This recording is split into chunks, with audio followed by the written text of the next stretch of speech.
Coming up on Trans World Sport, we meet the English BMX rider on a mission to Tokyo. We're in the UAE for the annual Abu Dhabi Desert Challenge.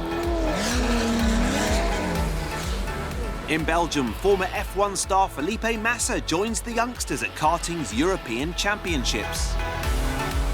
And we head to the Portuguese island of Madeira for the latest round of action from mountain biking's Enduro World Series.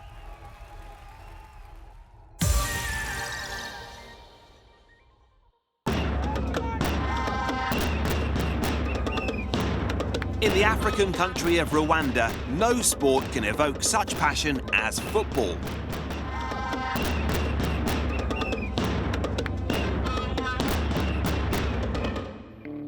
On the outskirts of the capital, Kigali, and across the road from the nation's favourite brewery, is the training ground for Rwanda's most popular team. The club of Rayon Sport is a club which is on high level. At times I was in Rayon Sport. It's been 4 years. We have taken 2 cup, Rwandan National Champion and Peace Cup. Rayon Sports FC are the second most successful team in the country, having won 8 Rwandan League titles. They employed a new coach for the 2018-19 season, 58-year-old former Brazilian international Robertinho.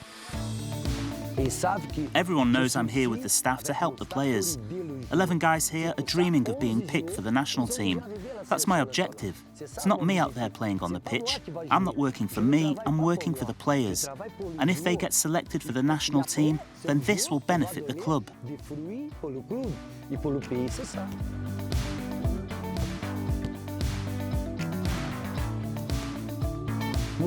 For me as a coach, I value talent. Of course, you have to be organised. You have to be able to choose the right tactics. Sometimes I choose 4-3-3, sometimes 3-5-2. But you cannot forget what will make a difference in a match, and that's talent. Dribbling and scoring, that's how you win games.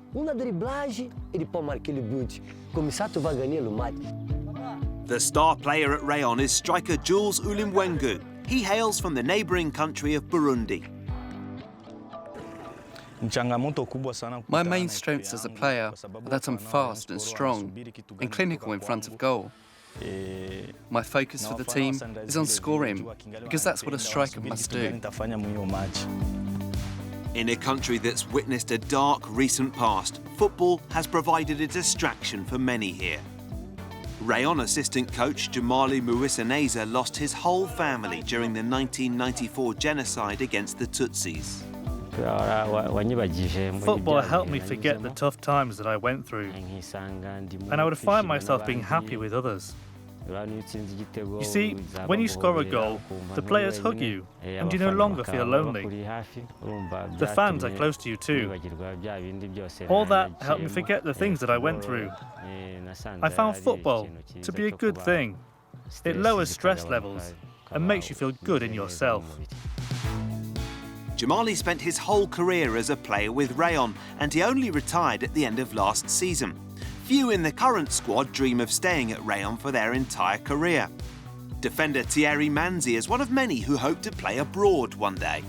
So when you are a Rwandan player, you would like to play in our team, because as a team of many supporters, and they can support you, they can help you to play abroad.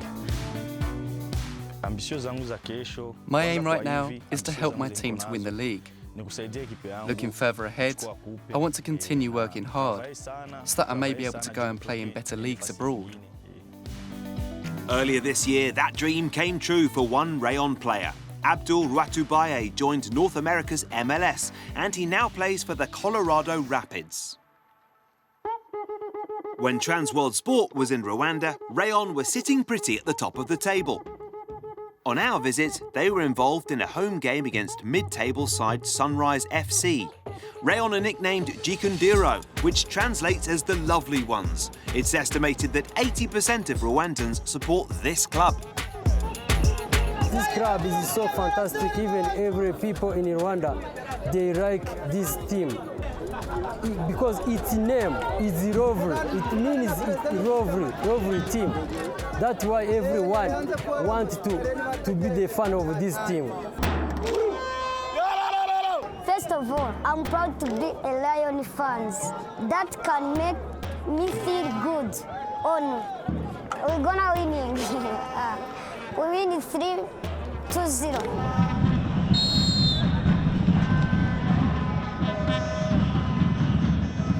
The support for Rayon is huge and so important to the team.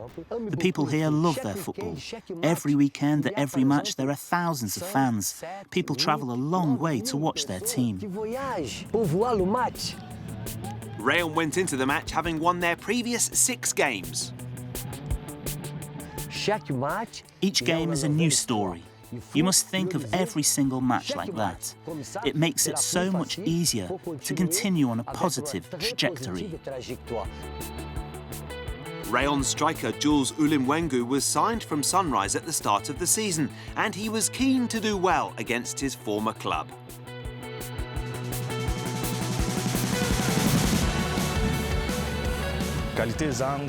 It's a big challenge playing against my former club. Rayon fans will be expecting a lot from me. I think Sunrise fans will be too. I know they still have a soft spot for me, and so everyone will be looking at me to see what I do. It was 0-0 at half-time. Both teams had put on a spirited display, and passion is the least that Robertinho expects of his players. The life of a football player, the life of a coach, and even of a musician is the same. We all work with stress, with emotion, and with our hearts. It's true that if you don't put your heart into anything, then you won't succeed.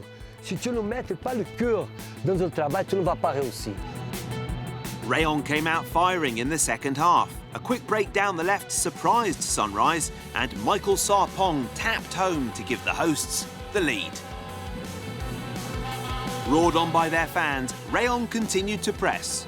Jules Ulimwengu was brought down in the penalty area, and the referee pointed to the spot. But Ulimwengu failed to convert, and the match finished 1-0 to Rayon. Today's game was very difficult. We missed a lot of chances in the first half.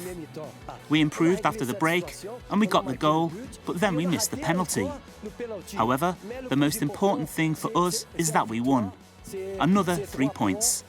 We've now won 7 in a row, and that's a very positive sign.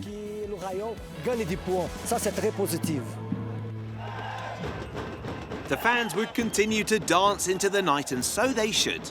Since our filming, Rayon continued their winning streak, and they went on to win their 9th Rwandan League title by 7 points.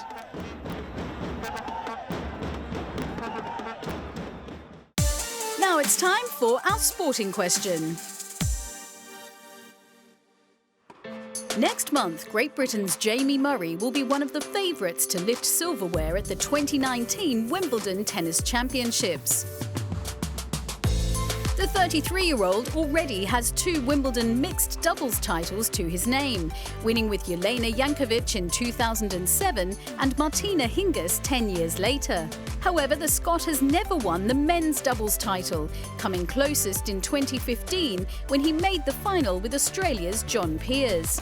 Jamie will make his debut with new partner Neil Skupski at Wimbledon. Murray recently split from Bruno Soares, who he won the Australian and US Open titles with in 2016. And it's men's doubles which gives us the subject for our question. We'd like you to name the most successful pairing in Grand Slam tennis history. We'll bring you the answer later in the show.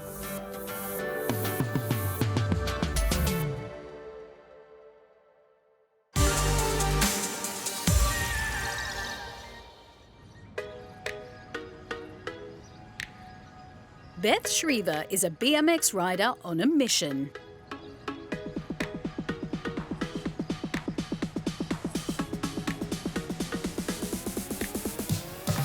The 20-year-old from Essex is seen as the future of British BMX riding. She was crowned World Junior Champion in 2017, and since moving into the senior ranks, her sights have been focused firmly on the Olympic stage. However, after no female British rider qualified for Rio 2016, UK Sport stipulated that only male riders would receive financial support in their bid to compete at the 2020 Tokyo Games. As a result, Beth must fund her Olympic dream alone. The funding being cut was obviously a bit of a blow for us girls, and it was quite a hard pill to swallow because I've been with Great Britain, the Great British team, since I was like 12. So for it to just be cut like that was a bit of a shock to the system.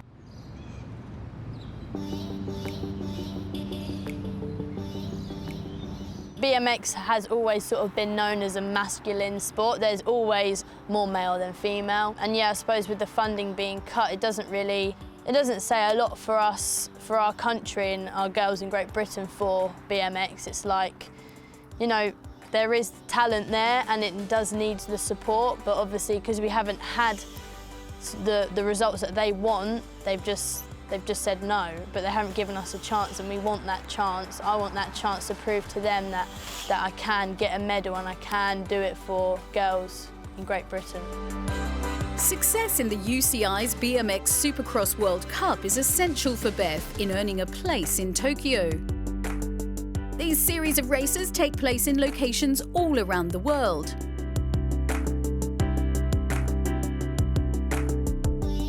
In 2019 alone, Beth will rack up more than 50,000 miles in air travel, all of which she will now have to fund herself.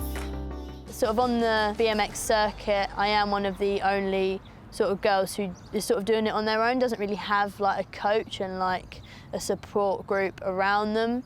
But most of the time I am on my own and I do have to sort of work out my training myself, and it can be lonely sometimes because I have to go, you know, to the gym on my own, I have to come to the track sometimes on my own just with my mum, but it's obviously not the same because some of these other girls have people to train with and motivate them as well, but I don't really have that. Beth's parents, Kate and Paul, are now her only source of support. The majority of those girls, certainly the top 10, 15 riders, are supported by the state. They're funded, they are supported, they have that whole infrastructure is in place. You know, they're also professionals, so they're being paid. A lot of them are being paid a salary, and they do that full time. Whereas Beth doesn't have that in place, and so she's had to get a job and compete alongside, you know, keeping a job going. Okay, let's try and keep it on. In order to afford the price of her travel and training, Beth works as a teaching assistant at Dame Bradbury School in Saffron Walden, Essex. I'm now mainly in what we call busy bees. We have children who start from the age of 2 up to 3. So they can be quite a handful, so I need to sort of be, you know, on my toes a bit and helping, you know, guide them. And yeah, it's amazing how far I've come with this job. At the start I was totally out of my comfort zone, and now it's just what I love doing. I love coming to work and I love working with the children and just having fun, really. As well as teaching in the classroom, the BMX star also runs a cycling club for the children, encouraging them to saddle up and start pedalling.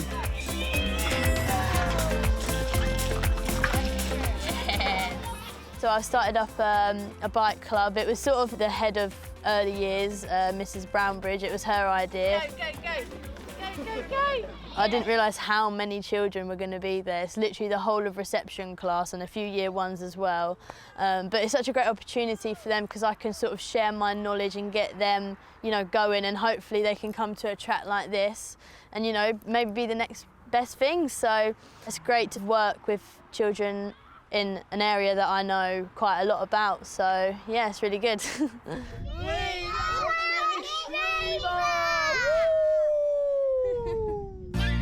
The next few months are crucial for Beth, with important BMX races taking place in Argentina, Japan and America.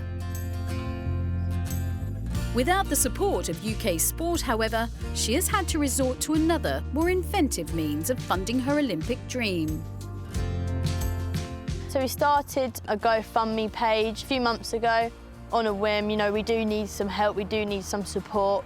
Obviously the sum is quite a big figure, and we're not 100% certain we're going to reach that because it is so big, but that's sort of just to show everyone what it is going to cost, because this year especially is the year that I'm going to be racing the most. It's going to be I'm travelling the most. I'm going to races all over the world, like Argentina, America, Tokyo for the test event. So they're going to be very costly.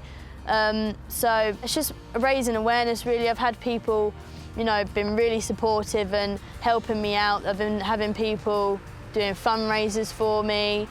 And yeah, it's just really opened the eyes to everyone and saying that I am struggling a bit, but we carry on, and the support we've got already has already helped so much.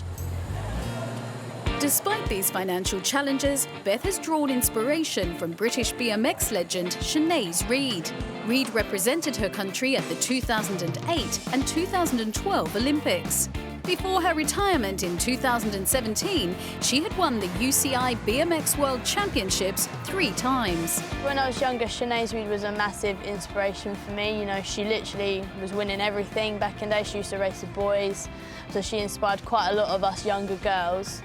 She was basically like a celebrity in our BMX world, so it's quite a special thing that she was sort of inspiring all of us, and now it's sort of inspired me to want to get more girls into this sport and sort of show what we can do, and that we can get to the Olympics, and I just want to prove that to everyone, and yeah, just go ahead and do it, really. Since we caught up with Beth, it's been announced that Sinead Reid is to become her coach as she works towards Tokyo. With Reid in her corner, this will surely give Beth the perfect boost in her quest to make it to the Olympics. So to see Beth make the Olympics, to actually compete in the Olympics would be everything, everything. And then to do well at the Olympics would be a dream. And it's a dream, it's something that we've talked about and thought about for a very, very long time. And fingers crossed, with a little bit of luck and a lot of hard work, she may get there.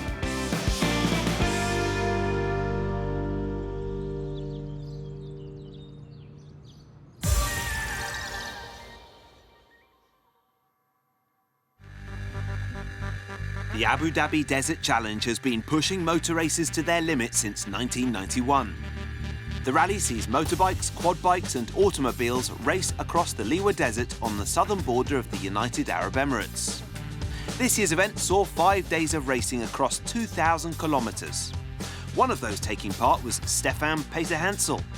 The Frenchman is a 13-time winner of the Dakar Rally and 5-time winner of this event. He was competing with his wife and co-driver, Andrea.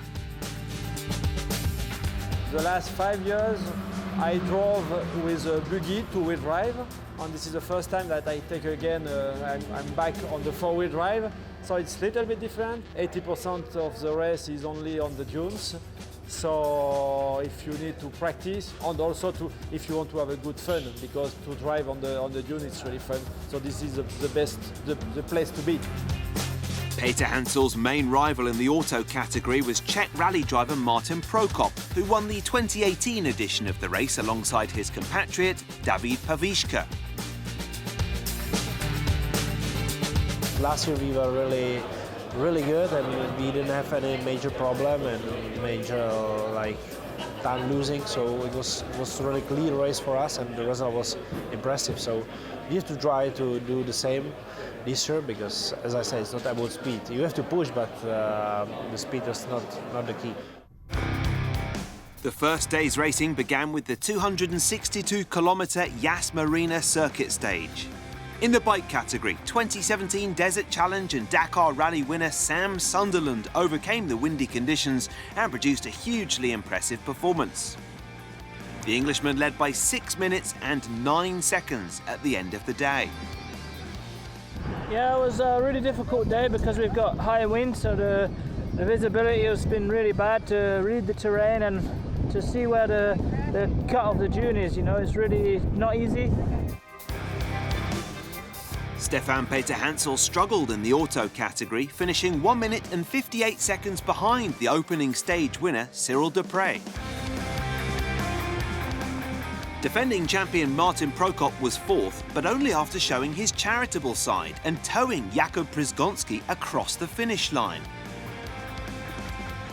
But 5Ks before finish, our dry shaft broke, and then we couldn't go. And thanks to Martin Prokop who took us for the rope, and on the dunes we were together like 5Ks with the rope, and it was really hard for two cars. But Martin Prokop gave us a chance to finish the stage, and thank you very much to the team Martin Prokop. The remaining 4 days of the event took place in equally challenging conditions. In the bike category, Sam Sunderland retained a dominant lead over the other riders, finishing stages 2, 3 and 4 on top of the leaderboard. He took an 18-second lead into the final day's racing, ahead of Chilean rider Jose Cornejo. After suffering multiple technical difficulties throughout the week, the mechanics of both Martin Prokop and Jakub Przygonsky were kept busy. These issues severely dented their 2019 challenge. Stefan and Andrea Peter-Hansel maintained their impressive form, and ahead of the final day's racing, the couple held an 18-minute advantage over their nearest rivals. The leaders began the fifth stage in good weather and high spirits. Yeah, it's super nice day this morning, no wind, and it's nice for the last day, you know, to leave everyone with nice memories. Sunderland started sixth, allowing him to follow the tracks laid by the 5 riders ahead. In the auto category, the Peter-Hansels were confident. Yeah, you know, it's the last stage, so we want to do a best result as possible, so there is a small stress. But for sure we have a nice gap, so it's possible to manage a little bit the safe side.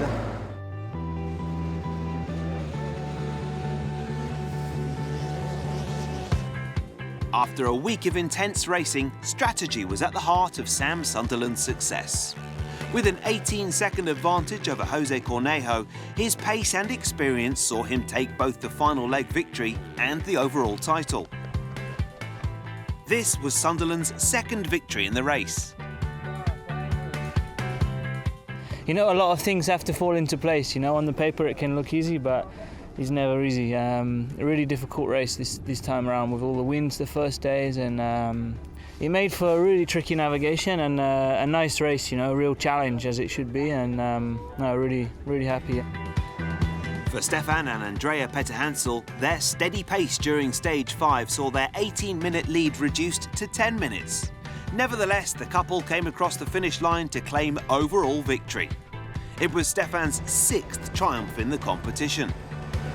At the beginning, the challenge was just to try to do it. And now we won the first race that we did together in the real racing car. We won, so it's really amazing.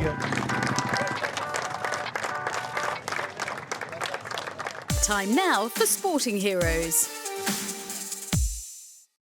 21-year-old Amber Hill is a rising star of the shooting world. Specialising in skeet shooting, Amber became the youngest ever winner of an ISSF World Cup event aged 15. Since then, the Englishwoman has won gold at the European Games, Commonwealth silver, and in 2016 she made the Olympic final in Rio. There she finished in 6th, losing out on the chance of a medal to her sporting hero. My name's Amber Hill and my sporting hero is Kimberly Road. Kim Road is an Olympic legend. The American has won a medal at every Olympics from 1996 to 2016. She's also the first woman to medal at 6 consecutive games and the first Olympian to have won a medal on 5 different continents. Now aged 39, Kim's still competing and looking to set even more records in the future. Kimberly Rhodes is the Olympic champion in ski and she's won gold across all disciplines. I really do look up to her and the amount of hours of training I know she puts in. She shoots thousands of cartridges a day just to be where she is at the top and being ranked #1 in the world. So I really do look up to her for what she's done, and the amount of medals she's won is just incredible. So I really do look up to her.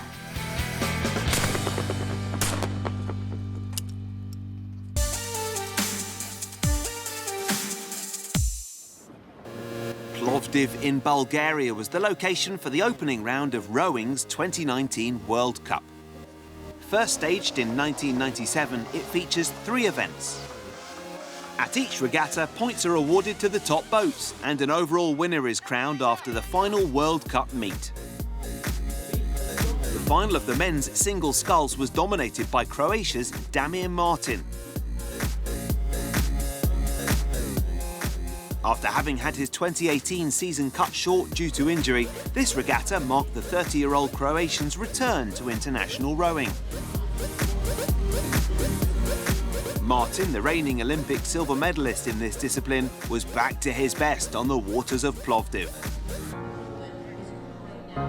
He claimed gold, with Pilip Pavuku of Belarus in second and Finland's Robert Venn third.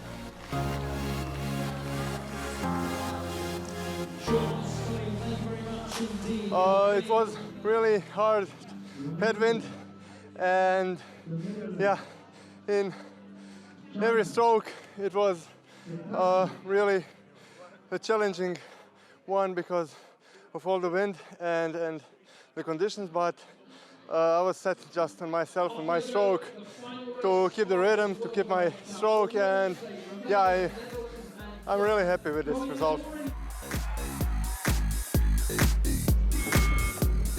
China headed the medals table at this event, winning 4 golds, 4 silvers and a bronze.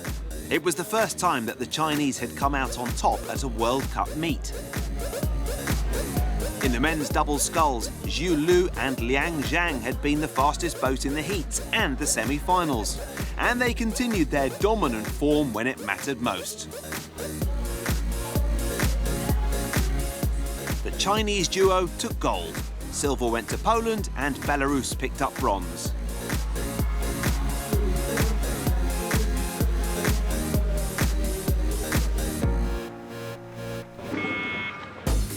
Only 2 boats contested the final of the women's quadruple sculls, China and the Netherlands. This discipline will make its Olympic debut at Tokyo 2020, and both these teams are expected to be amongst the medals. Here in a hard-fought race, it was China who took victory. The Dutch finished the meet second on the medals table behind a formidable group of Chinese rowers.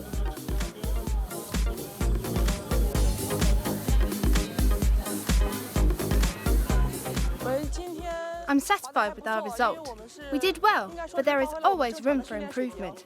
We can do even better next time, and that's our aim.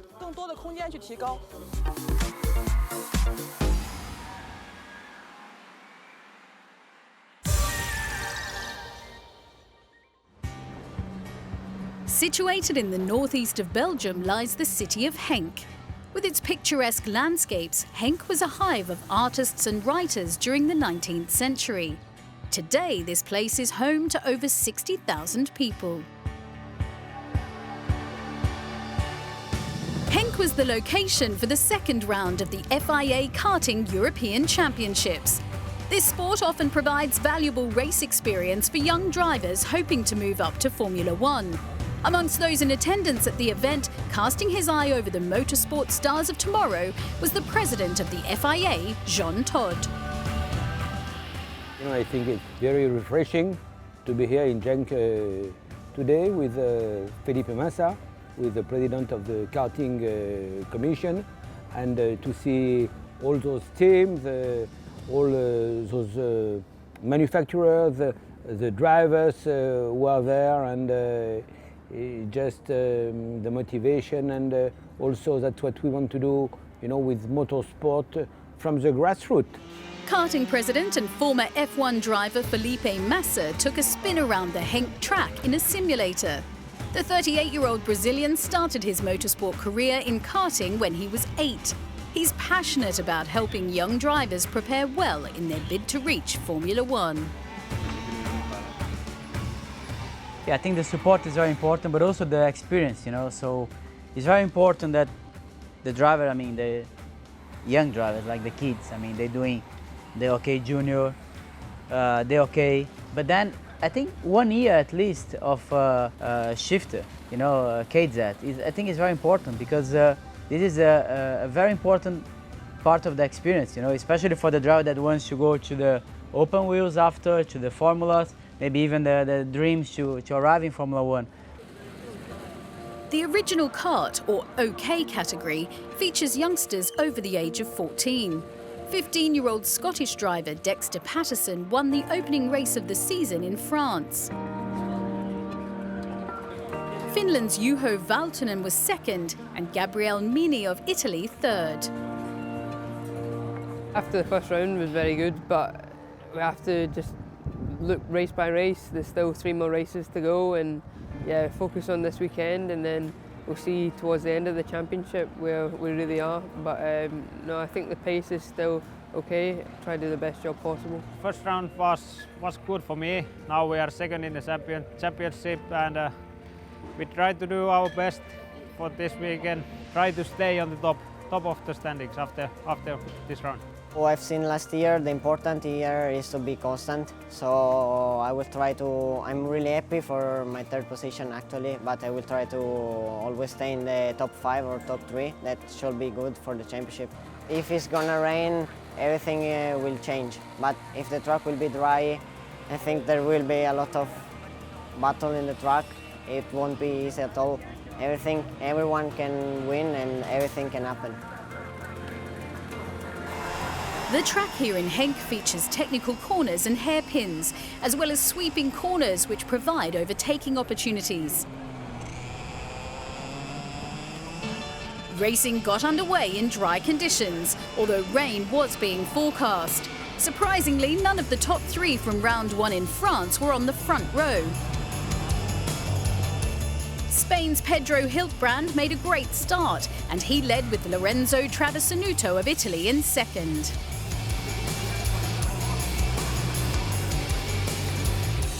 The karts in the OK Championship are capable of reaching speeds of 120 kilometers per hour.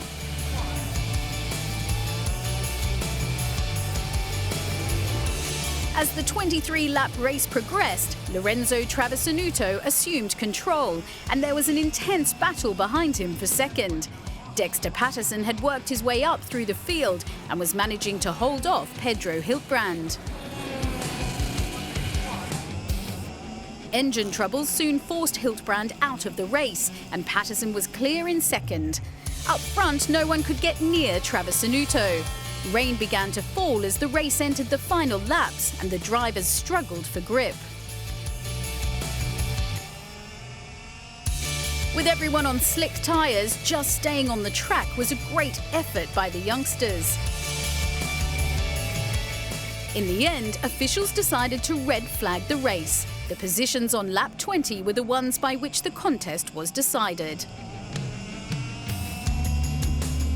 Lorenzo Travisanuto claimed victory, with Dexter Patterson finishing second. I think the most difficult part has been qualifying, because it was not an easy condition and we messed it up a bit, but we had to start then 9th and 10th for each heat. But we made our way up, winning heats and doing proper results, and that for me has been the hardest part of it. Then, okay, we managed to start second in the final. We knew we had a really, really good speed, so it was just about getting it home. Second place for Dexter Patterson increased his lead at the top of the overall standings with 2 races remaining.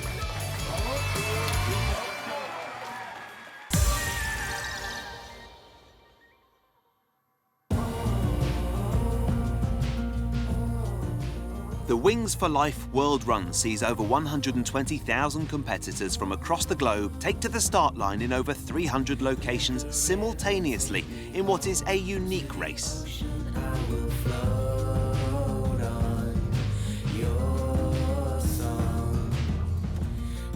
Now in its 6th year, the event raises money for a foundation that supports those with spinal cord injuries.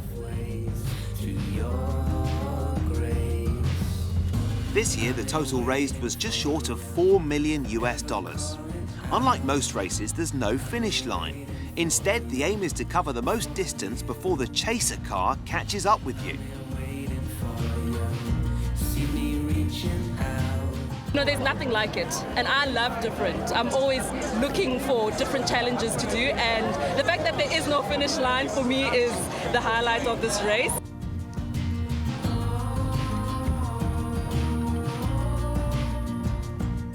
You're running like with everyone around the world. Everyone starts at the same time at 1 o'clock in South Africa.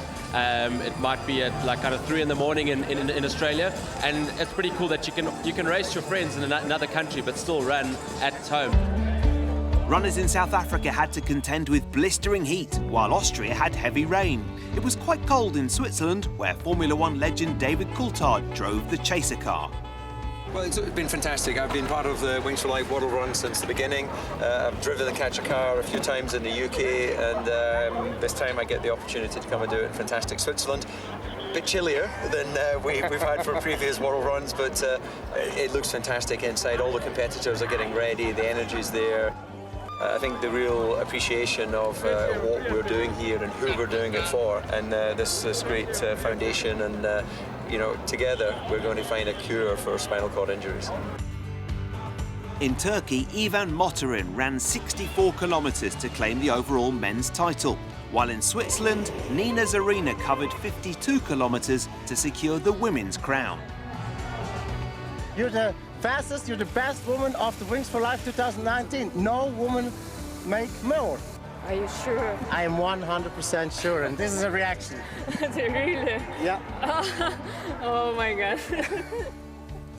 It's incredible. Thank you.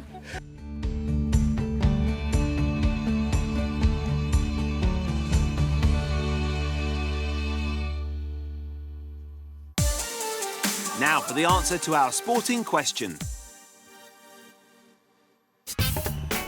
Earlier in the show, we asked you to name the most successful men's double pairing in the history of Grand Slam tennis. The answer is the Bryan Brothers. Bob and Mike have won a staggering 16 Grand Slam titles together, and the Americans completed the career slam back in 2006. Arguably their finest achievement came in 2013, when the twins held all 4 majors and the Olympic title.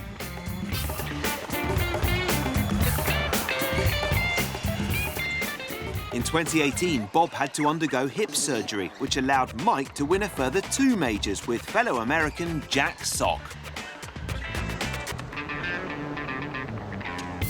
The 41-year-old brothers have since reunited and will be looking for more glory at this year's Wimbledon.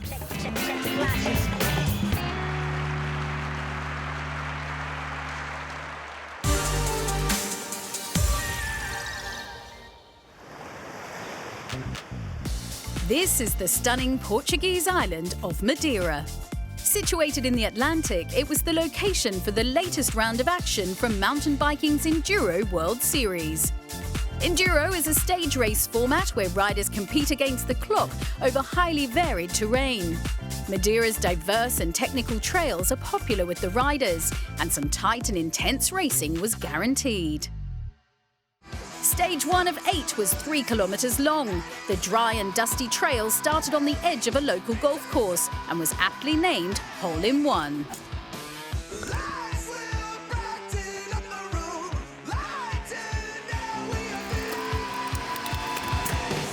Madeira made its debut in the Enduro World Series in 2017, and the event is a tough test of a rider's mettle.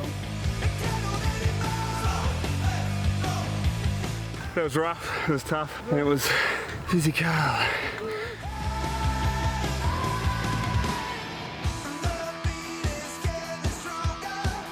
Holes all the way down. Yeah, really physical.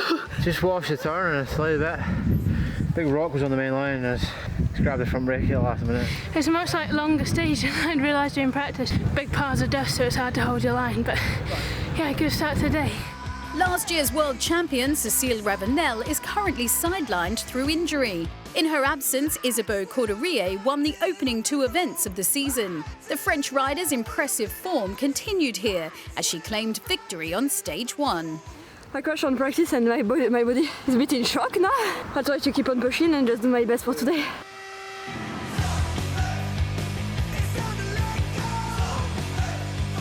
Amongst the men, Martin Mays has been dominant this season, and he was the one the other riders were all chasing. Not take a mistake, I don't do. Smooth and no crash, no thing.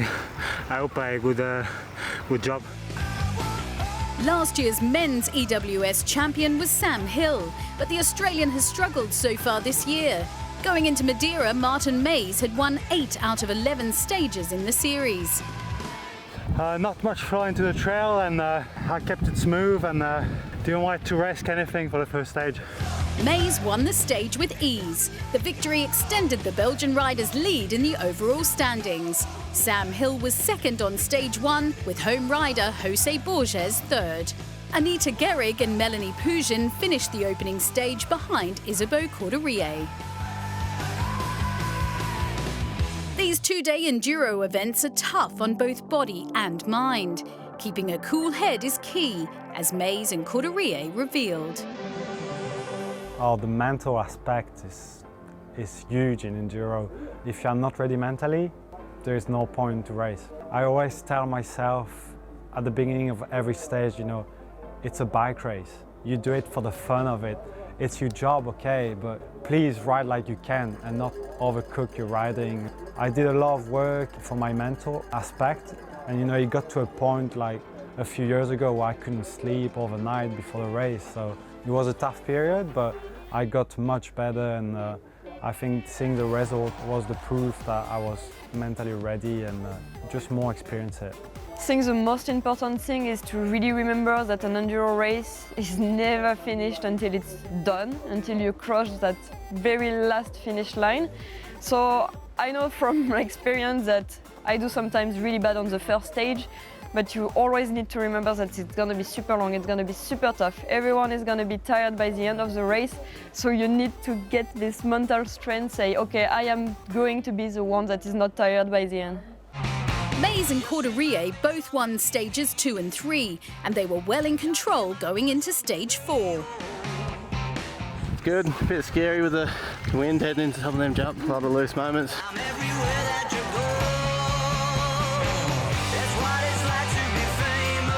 I don't really like jumps and stuff like this. It was smooth, but I guess a bit slow.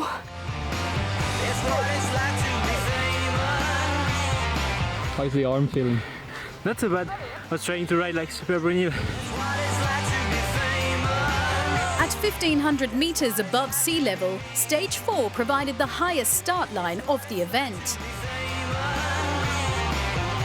The riders flew down the 1.7-kilometre trail.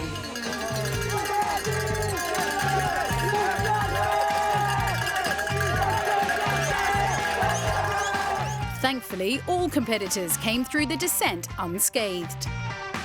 You see my face on the TV. You hear my voice on the radio. Amongst the women, it was Israel's Noga Karem who claimed the win. Great Britain's Ella Connolly was second and Isabeau Courderie third. There were no surprises in the men's event. Martin Mays made it 4 out of 4 with another imperious display of riding.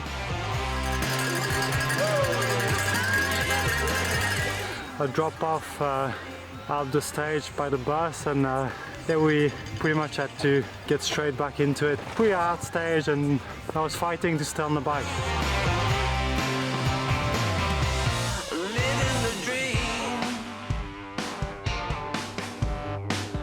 By the halfway point of the Madeira EWS event, both Martin Mays and Isabeau Courderie were in the lead by a healthy 22 minutes. Stage 7 was the Queen stage, where there were bonus points on offer.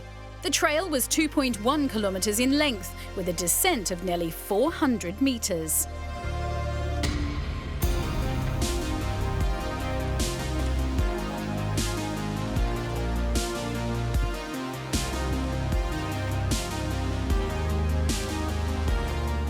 Yeah, like I always say, you never really know how you're going, and then when you're going good, it seems to be all right. So yeah, just got to try crack on, and yeah, get a bit urban racing in this last one.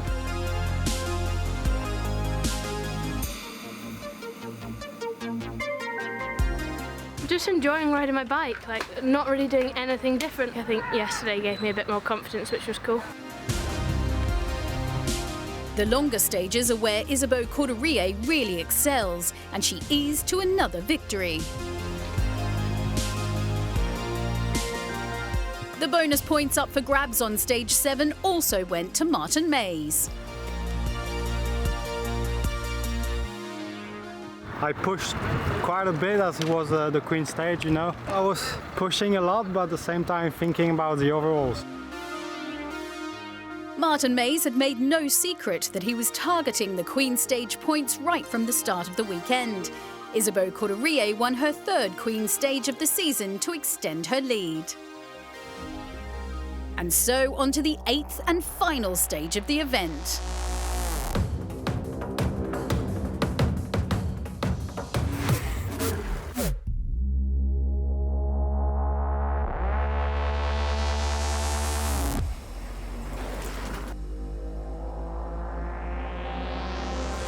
Stage 8 was a 2.6 kilometre trip, descending 438 metres.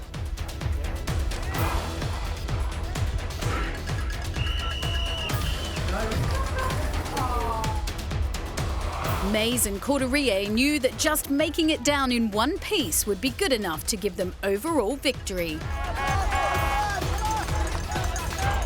Some riders did crash out, but not the leaders.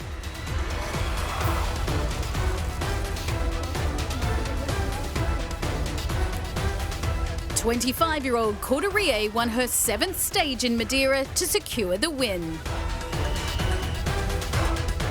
Meanwhile, Canada's Jessie Melamed burst through the finish line in unconventional style to secure 3rd place overall.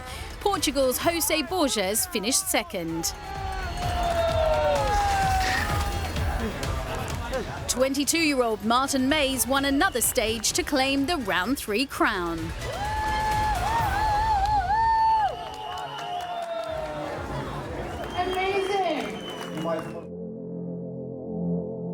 Third win of the season. How tough was this one compared to the first 2? Quite tough, actually. You know, the humidity this weekend and the tracks as well. So it was way less flow than what we had Tasmania and Rotorua. So it was a little bit more fighting on the bike. I wasn't far off 2 years ago. Only 5 seconds of Greg Callaghan. So yeah, I gave everything on the Queen stage. 3 out of 3, and it feels amazing. Because you had that crash in practice, and there was a crash on stage 5 as well. Was it difficult to stay calm? It was definitely hard for me, but maybe like I put a lot more pressure on my shoulders, and I was like riding like smoother, more relaxed, not expecting like so many stage wins. So definitely like it helps with getting a lot of confidence for the next rounds. And we'll bring you more from mountain biking's Enduro World Series as the 2019 season progresses.